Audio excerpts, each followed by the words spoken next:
Besiyata Dishmaya, Masechet Bechorot, Daf Nun Vav. Nous commençons Daf Nun He Amud Bet, 4 lignes avant la fin de la page, à la Mishnah. Halokeach Hoshinitan Lo Bematana Patur Mimaser Bema. La Gemara nous enseigne que celui qui a acheté une bête, ou bien Shinitan Lo Bematana, ou une bête qui lui a été donnée en cadeau, Patur Mimaser Bema. Cette bête est dispensée du Maaser Bema. C'est vrai que nous avons une aga'a, on va dire à l'okeach, ce n'est pas sur celui qui achète, mais à l'akoua, c'est-à-dire la bête qui a été achetée ou la bête qui lui a été donnée en cadeau, patur mi maaser bema est dispensé de maaser bema. Mais un homme a reçu 10 bêtes en cadeau, a acheté 10 bêtes, il ne doit pas prélever le maaser bema. Maintenant, un émilé demande la Gemara d'où est-ce que nous savons ce din-là. Amar Rav Kahana nous enseigne des Amarkra, puisque la Torah a dit Bechor banecha titenli, ken ta'aseh leshorecha letzonecha.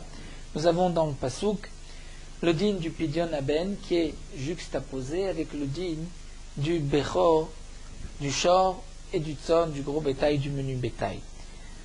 Donc c'est que la Torah veut qu'on apprenne l'un de l'autre. Ma bincha en belakoach ou bematana. De la même manière que ton fils, la mitzvah du Pidyon Aben ne peut pas exister par un achat ou un cadeau, puisqu'un enfant, ce n'est pas ni un achat ni un cadeau, c'est son fils qui est né, non sa femme.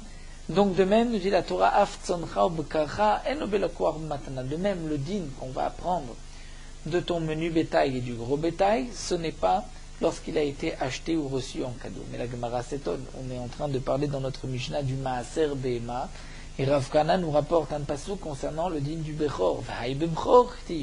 Mon Gemara, mais ce pasouk parle du Bechor, et toi tu veux apprendre du Maaser. De plus, une autre question que rajoute Rashi, le Bechor est Kadosh. Si on a acheté un Bechor, on l'a reçu en cadeau, il y a une Gudusha de Bechor. Donc comment on peut apprendre de ce pasouk? Il parle du Bechor, qu'il n'y a pas de din de Maaser dans la Kouach et Matanas qui a été acheté ou reçu en cadeau. Alors la Gemara répond à Markra. Le pasouk a dit Ken Ta'ase, c'est-à-dire le Ta'ase, ainsi tu feras les Shorcha.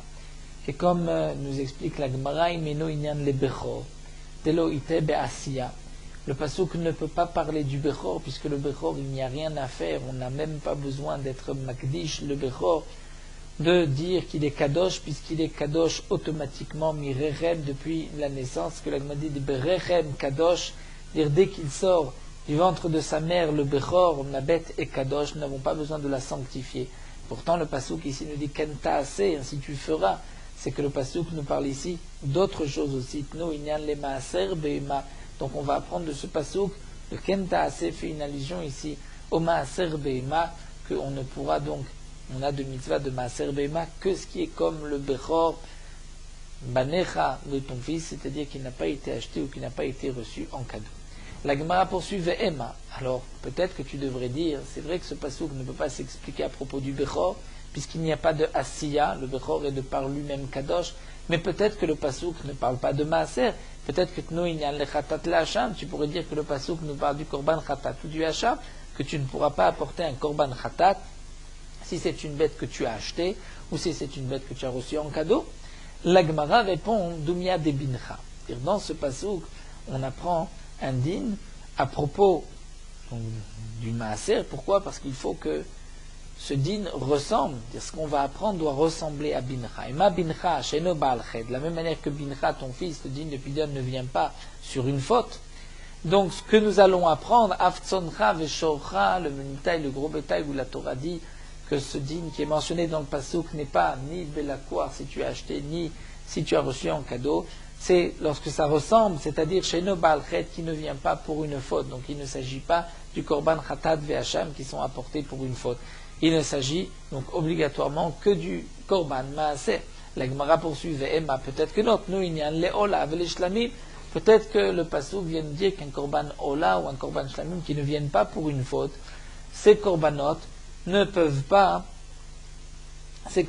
sont pas amenés si c'est Belakoar, si c'est acheté ou si c'est reçu en cadeau. Et la Gemara répond encore Dumia de Bincha, de ressembler à Bincha ton fils, ma Bincha shenoba benederum dava, avtsoncha veshorcha shenoba benederum dava. C'est-à-dire on apprend comme de ton fils qu'il n'y a pas ni de neder de cadeau, de vœu ou de cadeau de dava. Donc de même, Il s'agit de Tzoncha Veshorecha qui ne vient pas Neder Undava.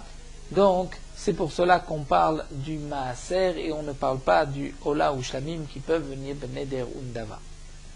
La Gemara poursuit Ve'ema, peut-être devrait-on dire Tnuinyan Leolatriya, que le Pasuk vient nous apprendre que le Korban Olatriya, c'est-à-dire lorsque les Bnei Israël montaient au Beth Amikdash au moment des 3 fêtes, ils devaient apporter un Korban Olatriya, fait d'être venu à la Hazara, de se faire voir par Akadosh Baruch Hu. Donc dans la Hazara, on devait apporter un Korban Olatriya. Donc ce Korban Olatriya, c'est une obligation, c'est une chova, ce n'est pas Neder ou Ndava, et ce n'est pas non plus pour une faute. Donc peut-être que le Passouk vient nous dire Olatriya, ça doit être une bête qui est née de ton troupeau, et non pas une bête que tu as achetée ou que tu as reçue en cadeau. Mais nous n'avons pas de preuve. Pour le Maaser, la Gemara répond Dumia de Bincha. Il faut donc jusqu'au bout que ce qui est marqué Tzoncha ou Bukacha doit ressembler à ton fils Bincha. Ma Bincha, de là-bas on apprend que ce n'est pas Blokor Matana, mais ton fils She'en Kavua Lozman.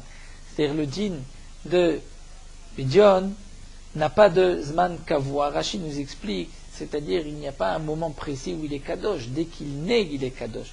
Donc Af Shocha Vetzoncha She'en Kavua Lozman. Donc de même, ce qu'on veut apprendre du Bechor, qui n'est pas ni Belakoua s'il a été acheté ou maintenant si on l'a reçu en cadeau, c'est lorsque on parle d'un korban où il n'y a pas un moment fixe, comme le Bechor. Mais le digne de Olatriya, il y a un moment particulier au moment des 3 fêtes. Donc on est obligé de dire qu'il s'agit du Maaser. La Gemara poursuit, mais Ima bincha eno belakoua klal. Si, comme nous l'avons dit, on va apprendre du fils du Pidyon Aben, de la même manière que le fils, il ne s'agit pas d'un enfant qu'on a acheté ou qu'on a reçu en cadeau. Donc de même le Maaser, c'est uniquement une bête qui est née de mon troupeau, mais qu'on n'a pas acheté, qu'on n'a pas reçu en cadeau. Alors demande la Gemara, il faudrait donc continuer le Ekech jusqu'au bout et dire Ima bincha eno belakoua klal. Si ton fils, c'est eno belakoua klal, dire il n'a pas été en aucun cas, c'est un enfant qui a été acheté.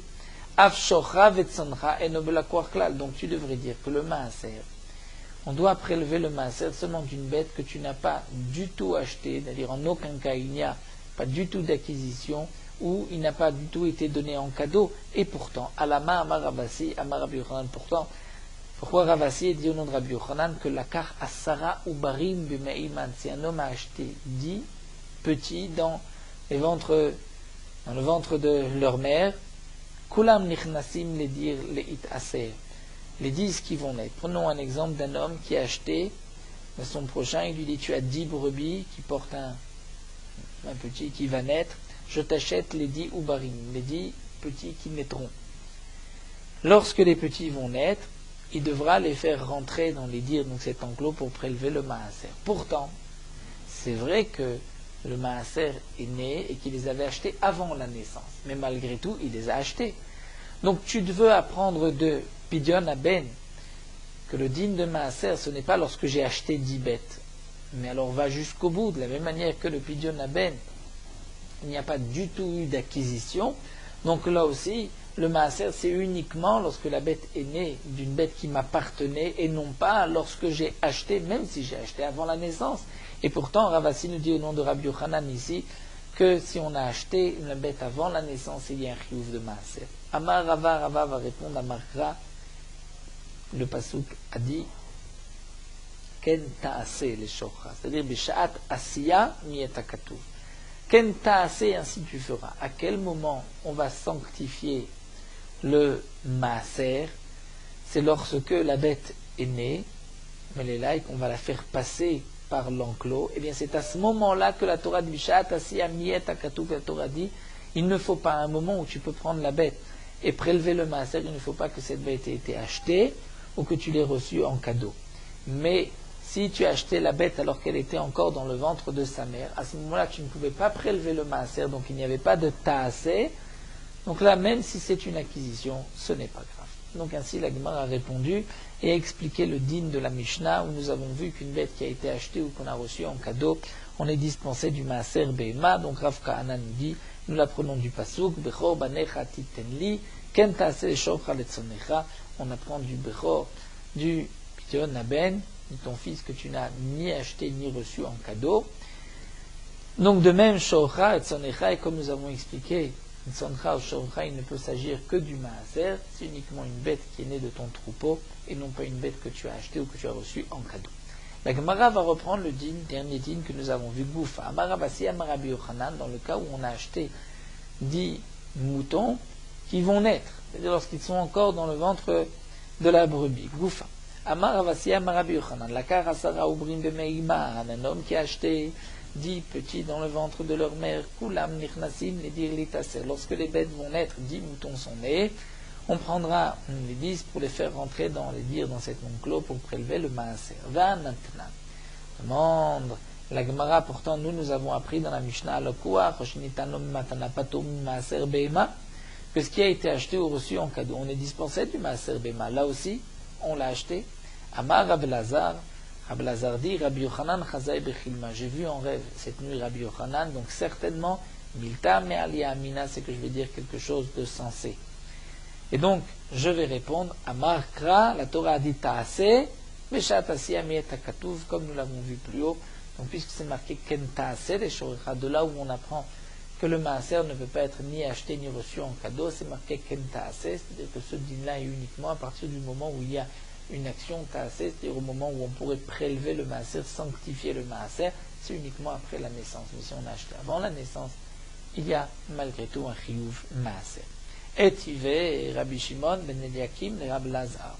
Rabbi Shimon ben Eliakim vient objecter, poser la question à Rabbi Lazar. C'est marqué, al-Kouach, Chal al-Mechusar Zman. Il y a un din, le Kouach, ce qui a été acheté, Chal s'applique même sur un Mechusar Zman. C'est quoi Mechusar Zman? Une bête qui est née aujourd'hui, on ne peut pas la sacrifier au Beth Amikdash le jour même. On doit attendre 8 jours. 7 jours et le 8e jour, on pourra la sacrifier. C'est ce qui est marqué dans la Torah. Shivat Yamim Yetachatimo Bayom Hashmini, et le 8e jour, on pourra Titenoli, on pourra sanctifier cette bête. C'est le din de Mechusar Zman. Avant le 8e jour, la bête est Mechusar Zman. Il lui manque encore il lui manque le 8e jour. Si donc on a acheté, nous explique Rashi, une bête avant le 7e jour, on ne pourra pas, après 7 jours, donc la faire rentrer dans les dires, dans cet enclos pour prélever le maaser. Et à plus forte raison, si on l'a acheté, alors que la bête avait déjà 8 jours.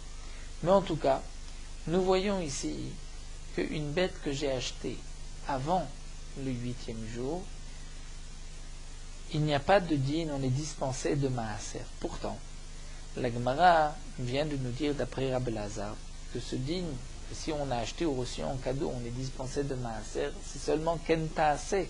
Il y aura un moment où j'aurais pu prélever, faire le maaser.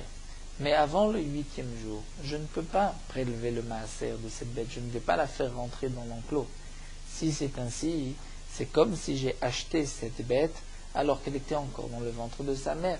Et comme nous l'a dit Rabbi Yochanan, dans ce cas-là, il y a un chiyuv maaser. Donc, puisque Rabbi Lazar nous explique la raison de Rabbi Yochanan, c'est Kenta, c'est-à-dire à partir de quel moment ce din nous dérange, c'est-à-dire que la bête ne doit pas être ni achetée ni reçue en cadeau, c'est uniquement à partir du moment où on peut prélever le maaser. Donc, pourquoi y a-t-il un din de la Kouar avant, lorsque la bête est encore Mechusar Zman? Amarlé, il lui a répondu, c'est une bonne question au point que Zo et nos Mishnah.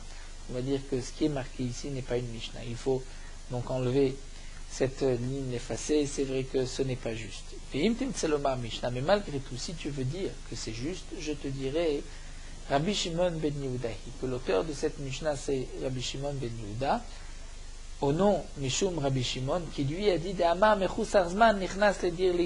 qui lui a dit que même une bête avant le 8e jour peut rentrer dans l'enclos pour prélever le maaser. Donc si on peut, dès sa naissance, la faire rentrer, donc ça s'appelle Kenta Ase, si elle a été achetée, on est dispensé de maaser. Nous allons développer ce que nous dit ici Rabbi Shimon ben Yehuda au nom de Rabbi Shimon. Donc d'après lui, même une bête qui vient de naître, avant le 8e jour, on peut la faire rentrer dans le dir de l'enclos et on pourra la désigner même comme maaser si elle rentre, c'est la 10e. Pourquoi? Parce que je vais dire Vareu ke Bechor.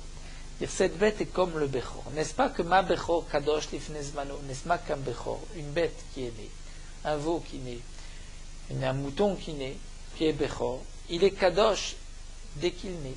depuis le jour de sa naissance. Et pourtant, je ne peux pas le sacrifier jusqu'au 8e jour. Donc tu vois qu'il est kadosh lifnez mano, avant le moment où tu peux le sacrifier. Et pourtant, karev, il n'est sacrifié que l'achar mano, après 7 jours, le 8e jour. Eh bien, je te dirais, af mechusar zman, kadosh lifnez mano, vekarev l'achar zman. De même, mechusar zman, une bête qui vient de naître. C'est vrai que tu ne peux pas encore la sacrifier, mais il y a déjà une kedusha, et tu ne pourras que après la sacrifier. Donc, on dira la même chose d'après Rabbi Shimon.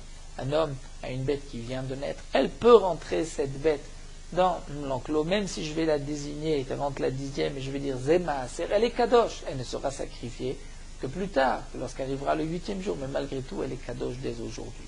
Donc, la Gemara a répondu de cette manière à la question qui avait été posée sur Rabbi El-Hazar. Donc, le din de la kouar s'applique dès la naissance. La bête est dispensée. C'est vrai que lorsque la bête n'est pas encore née, il n'y a pas de din de la kouar, puisque ce n'est pas encore kemtaasé, on ne peut pas la faire rentrer dans l'enclos, on ne peut pas prélever le maaser, mais dès que la bête est née, d'après Rabbi Shimon, où on peut déjà la faire rentrer, la désigner comme maaser, donc il y a un din que la kouar, si elle a été achetée ou reçue en cadeau, on est dispensé de maaser, et d'après ceux qui sont en machloket avec Rabbi Shimon, c'est uniquement à partir du 8e jour. Mais si on l'a acheté avant le 8e jour, eh bien, on pourra prélever le maaser de cette bête aussi. La Gemara continue. Tane, Tana, Kamed Rav. On a enseigné devant Rav. Ezeu etnan shenichnas ledir luit aser. Etnan, c'est le salaire d'une prostituée. La Torah nous dit que le etnan zona, dire si un homme, en échange d'une avera avec une zona, lui a donné un mouton, ce mouton ne pourra pas être sacrifié sur le misbéa. Ou il y a aussi le din dans le même passouk du Mechir Kelef. Si on a échangé un chien contre un mouton, ce mouton ne pourra en aucun cas être sacrifié sur le Mizbeach, il est pas soul. Donc Etnan Zona, Mechir Kelef sont psulim la Mizbeach. Et nous avons ici une braïta qui a été enseignée devant Rav Ezeu Etnan Shnichnas Lidir Litaser. Quel est le Etnan? C'est-à-dire une bête, même si c'est le salaire d'une prostituée, qui peut rentrer dans un dir litaser. Nous prenons le cas d'une prostituée qui a reçu une bête, nous allons voir ensuite elle l'a vendue, et cette bête, est-ce qu'elle pourra rentrer dans l'enclos litaser? Donc bien sûr, lorsqu'on parle de etnan zona, on ne rentre pas dans l'interdiction du znout, de la zona. On parle, si ça a été donné, quel est le din du korban? Bien sûr qu'il y a eu donc une avera. Si la zona, elle veut apporter des korbanot, ça ne dit, ça ne change pas. Elle a des dinim comme toute Bat Israël. Si elle a des bêtes, elle devra prélever le maaser. Donc on ne rentre pas dans l'interdiction de zona, on rentre juste dans le din ici du etnan. Donc il a été enseigné devant Rab. Quel est le etnan qui rentrera dans le dir litaser? Kol shenatnula. Un homme, Rouven, a donné un mouton comme salaire à une prostituée. Ensuite, Vechazar Velakroim. Ensuite, il lui a racheté. Il lui a donné de l'argent, il a repris le mouton. Ce mouton-là pourra rentrer, si Réhouven a d'autres bêtes, il pourra faire rentrer, cette bête est née la même année, bien sûr, il pourra la faire rentrer avec 9 autres bêtes pour prélever le maaser de cette bête-là. Elle s'associe aussi parmi les 10, et Rachid nous dit, ici c'est cette bête qui va sortir en 10e, on ne pourra pas la sacrifier puisque c'est un etnan zona et le maaser doit être sacrifié. Eh bien dans ce cas-là, c'est comme s'il y a un moum, un défaut, et il sera mangé, mais il faudra attendre un autre moum, yuchal bemoumo la baalim, par le propriétaire. En tout cas, il y a une possibilité de faire rentrer le etnan zona qui a été racheté par Réhouven, le faire rentrer parmi les bêtes pour prélever le maaser. Demande la Gemara, va ifsil le kouar. Pourtant, il y a un psoul puisque ça a été racheté de la zona. Donc c'est la kouar. Nous avons vu que la kouar dans la Mishnah n'est pas tour mu maaser behema. Donc comment on peut ensuite faire rentrer cette bête parmi l'associer parmi les 9 autres bêtes? La Gemara répond, Ishtamit, celui qui a posé cette question a oublié Had Amaravasi Amarabi Yochanan, ce que Ravasi a dit de Rabbi Yochanan, que la Karasara Oubrim Bemeiman, Kulam Nichnesim les dir litaser, que celui qui a acheté 10 petits alors qu'ils étaient encore dans le ventre de leur mère, les petits vont rentrer les dir litaser. Donc, de même, on parlera ici dans le cas où un homme a donné à une zona il lui a dit en échange de la Avera, je te donne le petit qui n'est pas encore né, et ensuite lui a racheté de cette zona le petit qui n'était pas encore né, et lorsqu'il est né, c'est là qu'il va le faire rentrer les Itasser. Donc il n'y a pas de psoul de la cour. La Gemara continue, Veti Asra Ihi. Pourquoi nous avons besoin ici de parler du cas? C'est-à-dire là on reprend ce qui a été dit Ez ou Etnan. C'est quoi le Etnan qui rentre les dire les Itasser? On pourrait dire simplement cette femme a reçu un Etnan et elle a 9 autres bêtes. Est-ce que elle pourra faire entrer toutes ces bêtes pour prélever le maaser? Pourquoi on a besoin de parler ici du cas où lui va racheter, Rouven va racheter de la zona? La Gemara répond parce qu'on parle ici bezonite, bezona, plutôt bezona koutit. Il s'agit d'une zona non juive. Et donc elle n'a pas de korban. C'est pour cela qu'on est obligé de parler de celui qui a racheté de cette zona et qui ensuite veut apporter donc cette bête parmi, veut la faire rentrer dans le dire parmi ces bêtes pour prélever le maaser. La Gemara pose la question, bon, on parle d'une zona koutite, mais pourquoi velukmei bezona israélite? Pourquoi on ne parlerait pas d'une zona d'une prostituée juive? Petit Asraï, on devrait dire quel est le etnan ou lequel on prélèvera maaser. Si c'est une zona israélite qui a reçu contre la Avera, en échange a reçu un mouton, il rentrera les dire les tasser. Eh bien la Gemara nous dit pourquoi on ne parle pas d'une zona israélite, parce que Kamash Malan, des zonas israélites lo avaient etnan kedé abaye. C'est-à-dire, on vient nous dire ici un chidouche que si c'est une israélite, une juive qui a fauté et qui a reçu en etnan un mouton, le mouton n'a pas le digne de etnan. Comme le pense Abaye, d'Amar Abaye, c'est une marquette, c'est ce que Abaye nous dit ici, zona kutit etnana asur. Abaye nous dit que si la zona est non juive et qu'elle a reçu une bête en etnan, cette bête est dorénavant interdite sur le misber. Même si elle revend la bête, si elle le donne, on ne pourra pas sacrifier cette bête sur le misber. Fait Kohen Abaalea enoloke mishum lo ichalel zaro. Si un Kohen faute avec une zona kutit, il ne recevra pas malkout pour avoir profané sa descendance, puisque lo ichalel zaro, là il n'a pas profané. Pourquoi n'a-t-il pas profané? Nous allons voir par la suite, simplement parce que la Gemara va nous dire Zaro Amarachmana Valav Zarehu, un homme qui a eu un enfant avec une non-juive, l'enfant est non-juif, ce n'est pas sa descendance. Donc la Torah dit Velo Ichalel Zaro, car la Torah interdit à un Kohen de se marier avec une prostituée parce qu'il va être Mechalel Zaro. Mais si c'est une non-juive où n'est pas Mechalel Zaro, donc il n'y a pas de Malkout. C'est interdit, mais il n'y a pas de Malkout. Donc là, on explique ce que nous dit Abaye, zona kutit et nana asur, kohen abalea enolokim shemchal zaro, alors qu'une zona israélite, une zona juive, et nana mutar, le etnan est mutar d'après Abaye, ne rentre pas dans l'interdiction. Le kohen abalea loke, et le kohen qui a une relation avec une zona israélite recevra malkout mishum lo ichal zaro, étant donné qu'il a profané sa descendance, que sa descendance deviendra halal. La Gemara va expliquer pourquoi zona kutit et nana asur, gamar toeva me'arayot. On apprend par une zerachava de Toeva. Dans les Harayot, c'est marqué Mikol HaToevot Aele. Dans le Etnan, c'est marqué que c'est Toavat Hashem, une abomination. Cette bête-là. Donc, Ma Harayot de l'Otafsebu Kinmushe, n'est-ce pas que Harayot, les Chayve Kritout, Chayve Mitot Bedin, il n'y a pas de Kiddushin Tovsin, dire qu'on donne des Kiddushin Tovsin, n'ont pas d'effet. Il n'est même pas nécessaire de donner un guet. Il n'y a pas de Kiddushin. Avzona, Be'ad l'Otafsebu Kinmushe. Donc, par cette Zerachava, on apprend quelle est la zona où la Torah interdit son etnan? C'est celle où il n'y a pas de kiddushin. Donc il s'agit d'une non-juive, puisqu'avec une yudite, il n'y a pas de issour de mita ou kritout, il y a des kiddushin tofsim. Donc ça ne rentre pas dans la paracha de etnan zona. Vekohen abaalea enoloke, si un kohen a une relation avec une zona non-juive, il n'y a pas de malkout, mishum lechalel zarod, à cause de cette avera, donc le Ichalel Zaro, pourquoi de le Ichalel Zaro, Machmana Valav Zareu, c'est seulement si avec cette femme il a un enfant qui sera halal. Mais avec une zona, l'enfant est non juif, donc il n'est pas Mechalel Zaro, ce n'est pas sa descendance. En tout cas, nous voyons de là des mots de Abaye qu'une zona koutite, son etnan est interdit, une zona israélite, son etnan n'est pas interdit. Donc c'est pour cela qu'on comprend maintenant ce qui est marqué dans la Braïta, quel est le etnan qui rentrera le dire l'it aser. Donc pour que ça s'appelle Bichlal etnan, il faut que ce soit une non-juive. Donc on parle d'une non-juive. La non-juive, elle n'a pas de digne de maaser. Donc on est obligé de dire qu'il a été donné, ensuite il a été racheté de la non-juive. Donc par rapport à la question, mais si c'est la quoi on est dispensé de maaser, ça nous avons répondu, c'est qu'il a été donné et racheté avant sa naissance. On continue avec un autre din. Achim v'ashutafim shechavim bekalbon pturim mimaaser beima. Comme nous allons le voir dans cette Gemara, il y a un din qui est rapporté aussi ailleurs dans le chasse concernant les shkalim, concernant ici le maaser beima.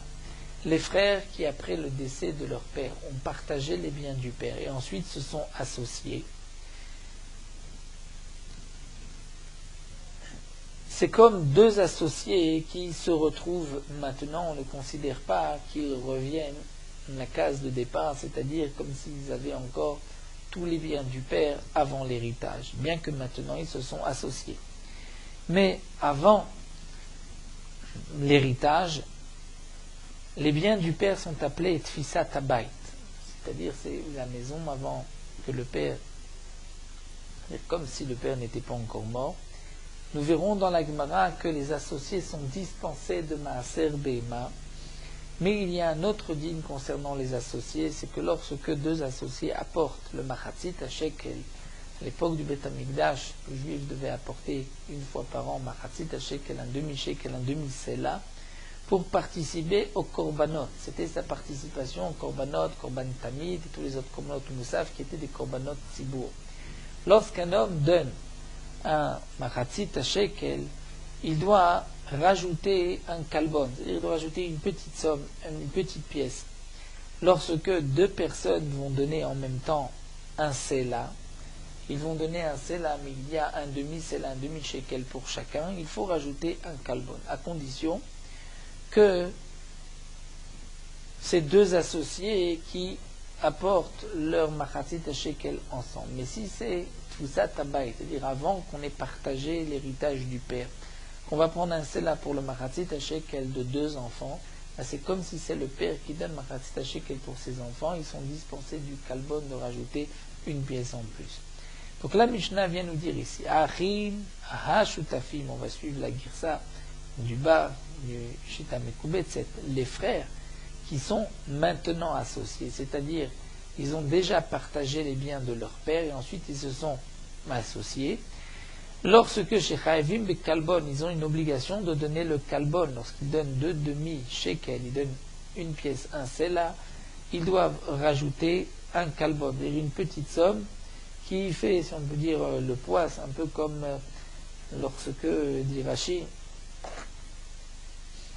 lorsque on veut échanger un sela contre deux pièces, il y a toujours les frais de change. Donc ce méa, ce kalbon, c'est ce qu'on rajoute pour dire comme contrepoids, si on peut dire.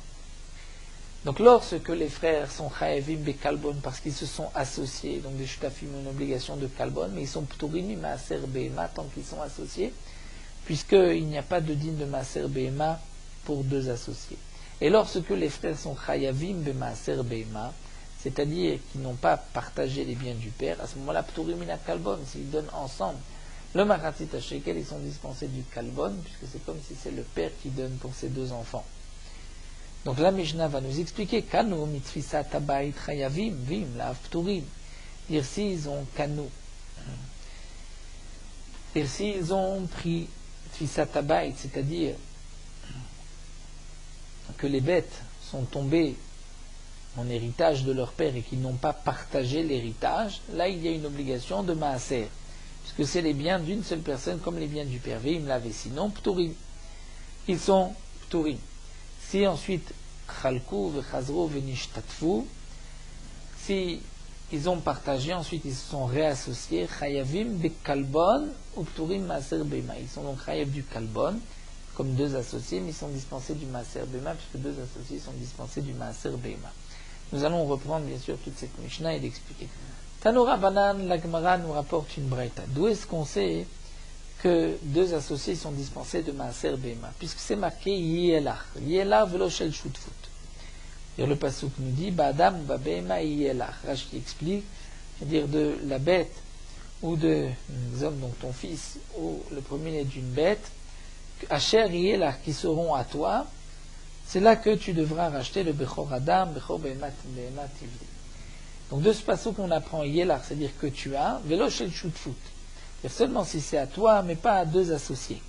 Est-ce que même dans le cas où les frères ont hérité des biens du père mais n'ont pas encore partagé, Talmud Lomar, la Torah dit non, Yiyé.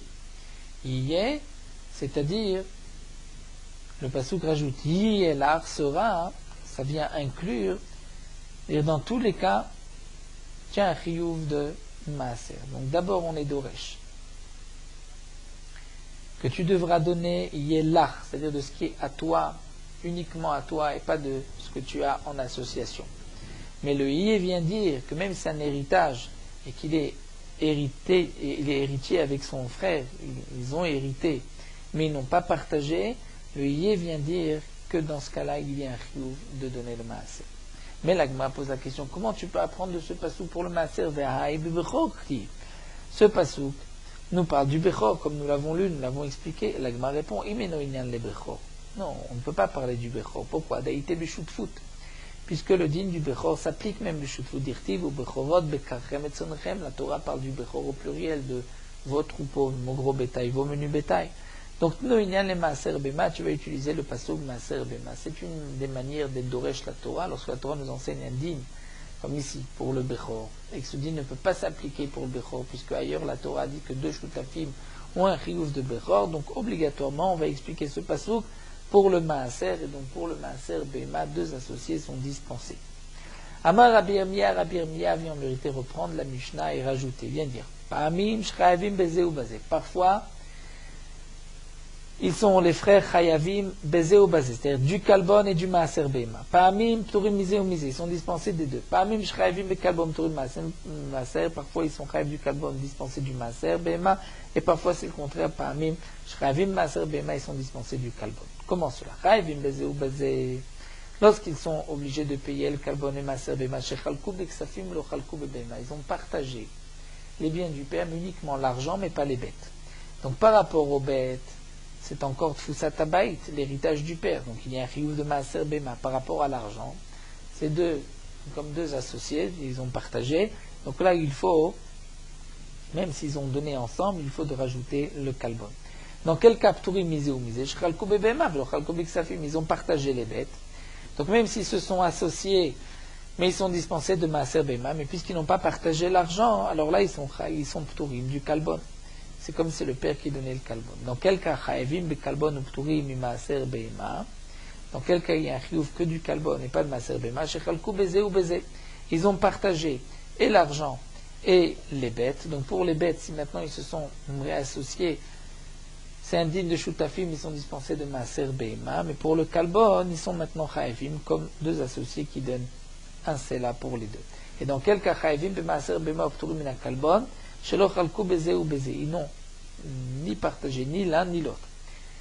Donc puisqu'ils n'ont pas partagé cette Tfusat Habayit, donc là il y a un chiyuv de Maaser Bema, ils sont dispensés du Kalbon comme si le père avait donné pour ses enfants. La Gemara dit, mais Pshita, quel est le chidouche? Ce que nous dit ici Rabbi Yirmiyah, c'est simple. Il suffit de faire le cheshbon tout seul, à partir de la Mishnah, et on découvre tout seul ce que nous dit Rabbi Yirmiyah. La Gemara répond, non, il y a un chidouche. Lorsqu'ils ont partagé les bêtes et pas l'argent, Rabbi Yirmiyah nous a dit qu'ils sont dispensés de Maaser Bema, puisque c'est dorénavant deux associés. Ils sont aussi dispensés du Kalbon, puisque comme ils n'ont pas partagé les Ksafim, c'est encore Tfusat Habayit comme l'argent du père. Ça, c'est un chidouche. Pourquoi c'est un chidouche? Al-Kad Tachamin, on aurait pu penser. Evan de Chalkou Bebema, puisqu'ils ont partagé les bêtes, le gros bétail, le bétail, alors Galoud Atay ou Del Miflak Kaïvé. Donc ils ont montré qu'ils vont maintenant partager tout. Et donc maintenant, les Chayvou Bekalbon, on devrait dire qu'ils sont Chayvim Bekalbon, que même l'argent, c'est comme s'ils l'avaient déjà partagé. Kamash Malan, que non, que on peut séparer l'argent des Behemoth. Pour les Behemoth, ils se sont partagés, ils sont associés, donc ils sont Pturim Maaser Bema, mais pour les Ksafim, puisqu'ils n'ont pas partagé, donc c'est comme Tfusat Habayit, et ils sont dispensés du Kalbon. La Gemara continue. Amar Rav Anan, Lo shanu ela shechal kugdim kneget tayashim. Rav Anan nous dit, ce que nous avons vu, que lorsque deux frères ont partagé et ensuite se sont réassociés, ils sont considérés comme des associés,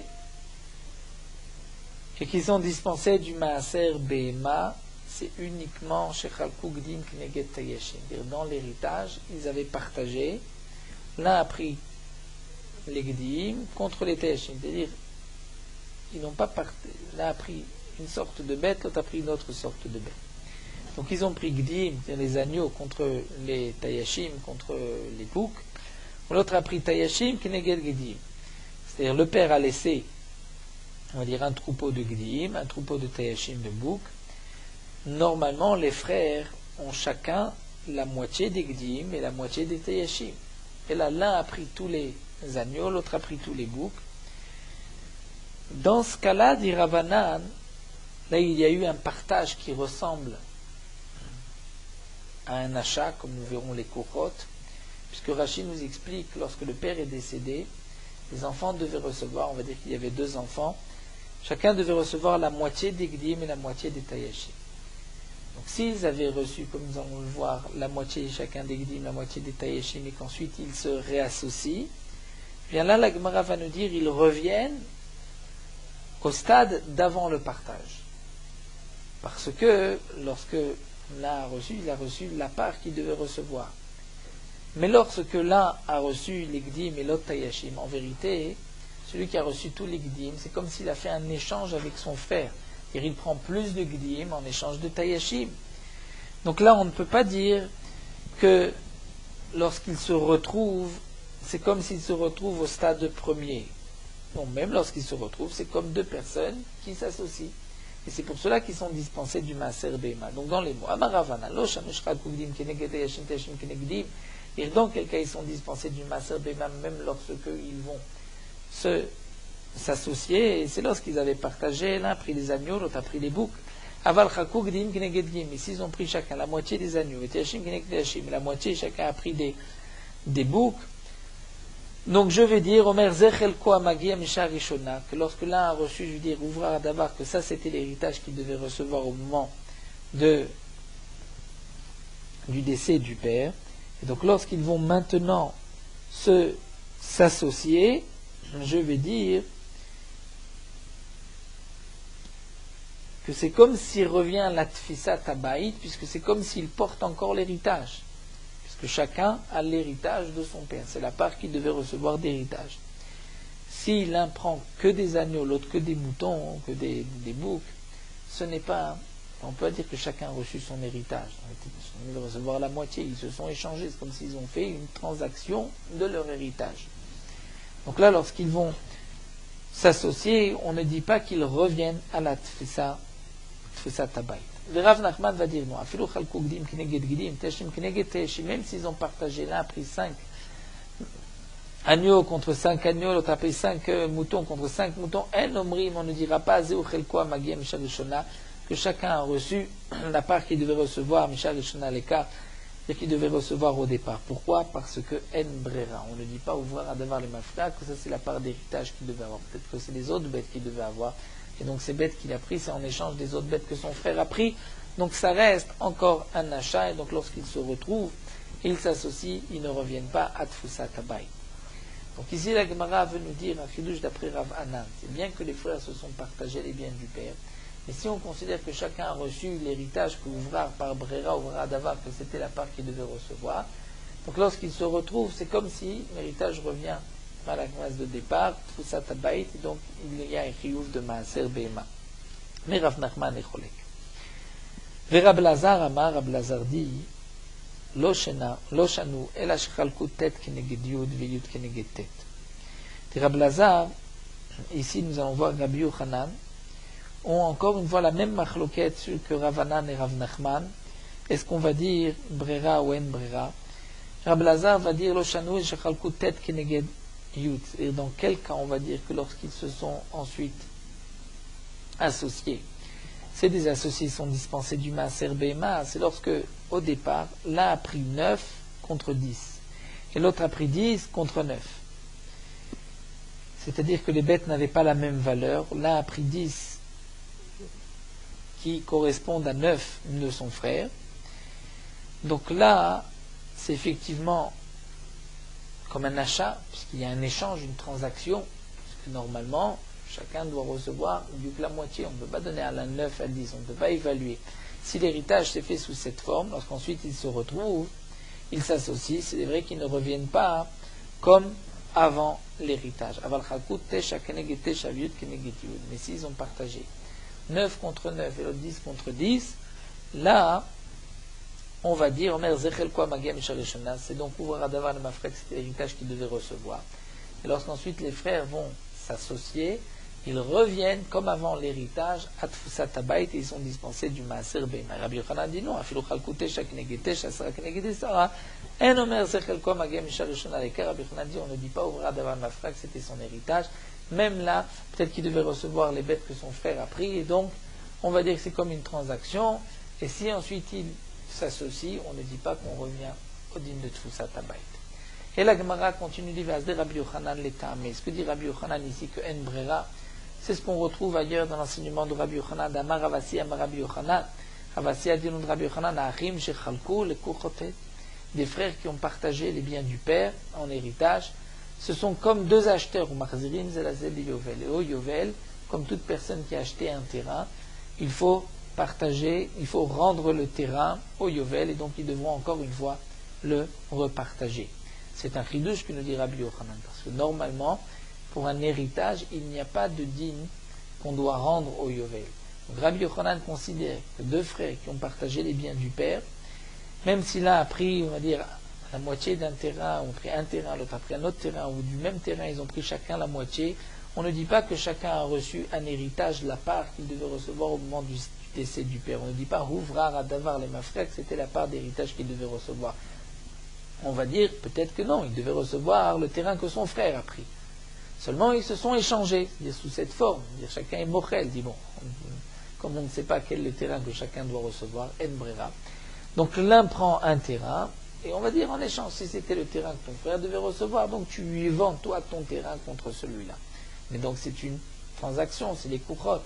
Si c'est ainsi, au Yovel, il faut rendre les terrains, et encore une fois les partager. Donc on voit que Rabbi Yochanan a ce principe de En Brera, et c'est ce que Rabbi Yochanan nous a dit ici. Vetzricha el Agma dit nous avons besoin de ces deux enseignements de Rabbi Yochanan concernant Brera. Deach Moinanacha, si vous nous avez enseigné ici, j'aurais pu dire ici, Be'akam Rabbi Yochanan Dumia de Bincha, dire ici à propos du Maaser Beima, Rabbi Yochanan dit que En Brera, parce que le Maaser Beima, il faut que ça ressemble à ton fils. Et Ma Bincha Be Barur Lecha, dire tu es sûr, puisqu'il est né chez toi, il est né de ta femme, tu es sûr que c'est ton fils, il faut que ce soit Barour Lecha. Mais si c'est un héritage et que tu n'es pas sûr, puisque peut-être c'est la part de ton frère que tu as pris, là dans ce cas-là, on dira que En Brera. Aval Sadeh, mais pour un champ, la Torah a dit que juste si ça a été vendu, tu dois le rendre au Yovel. Mais Yerusha ou Matana, ça a été reçu en héritage ou un cadeau, non. Donc Rabbi Yochanan vient dire, malgré tout, dans un héritage, je dis que ce n'est pas un héritage ici, c'est sous forme de l'Ekura. C'est vrai que s'il n'y a qu'un seul frère, donc c'est un héritage, mais s'il y a deux frères, s'il y a un seul fils, c'est un héritage normal, mais s'il y a deux frères, c'est là que c'est l'Ekuchot, comme un achat. Veyash Moinan Sadeh, la Gemara continue, et si Rabbi Yochanan nous avait enseigné ce din de En Brera par rapport au champ, j'aurais pu dire les Khumra. Rabbi Yochanan est mahmir que En Brera, pour dire qu'il faut rendre les biens et ensuite les repartager. Iname, ou les Khatechila, c'est-à-dire Rabbi Yochanan a dit, En Brera, il faut revenir à la case de départ, comme avant l'héritage. Avalacha, mais pour le Maaser Beima. Et Malo, peut-être que non, puisque si on dit que En Brera, donc ils vont être dispensés du Maaser, c'est une Kula. Et là, il n'y a pas non plus de din et Khatechila de revenir à l'étape première, donc peut-être que Rabbi Yochanan n'aurait pas dit que En Brera, Kamash Malan, qu'il a dit aussi dans ce cas-là que En Brera. La Gemara continue avec une question métivée. C'est marqué Vechen Ashutafim Shechalku. De même, les associés qui ont partagé. Echad Natal Asara. L'un a pris 10 bêtes. Vechad Natal Tisha Vekelef. Et l'autre a pris 9 bêtes et un chien. C'est-à-dire il y avait 19 bêtes et un chien. L'un a pris 10 bêtes, l'autre a pris 9 bêtes et un chien. Eh bien, on va dire chez Keneged Akelev Asurim, toutes les bêtes qui sont contre le chien, c'est-à-dire celui qui a pris 10 bêtes, ces 10 bêtes sont interdites pour le Misbéa. Pourquoi ?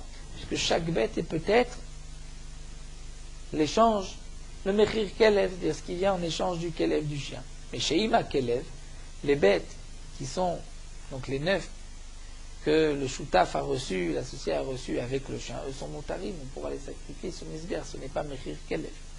Quelle est la question de la Gemara?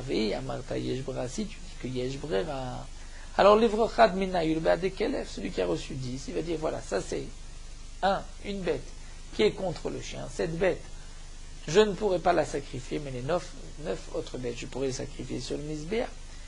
Donc la Gemara dit, on devrait dire, l'Ivrochad Mina, choisir un Libéa de Kelev, à la place, en face du chien, Vilishkol, de le prendre celui-là, de dire lui ne pourra pas être sacrifié, Vanachlishterou, et les 9 autres pourront être permises. Donc c'est une preuve, la Gemara nous apporter ici que En Brera. Amar Ravashi dit non, tu n'as pas de preuve que En Brera, peut-être que Yesh Brera. Seulement ici on ne peut pas prendre une bête contre le chien, puisqu'on parle dans le cas où il n'y a pas une seule bête qui vaut comme le chien. Ideshavu kulhu la adade, c'était le même prix. Achiname, tu as raison, tu prends une bête contre un chien. Mais Arab maeskinan de lo shavu kulhu la adade. Si on parle que les bêtes n'ont pas la même valeur, veshave hay kalba chad ou mashu. Et le chien vaut l'équivalent d'une bête et un peu plus. Vehay mashu mashich vate bekulu. Donc ce un petit peu plus que vaut le chien. Tu ne peux pas prendre une bête de celui qui a reçu 10 et dire cette bête c'est contre le chien.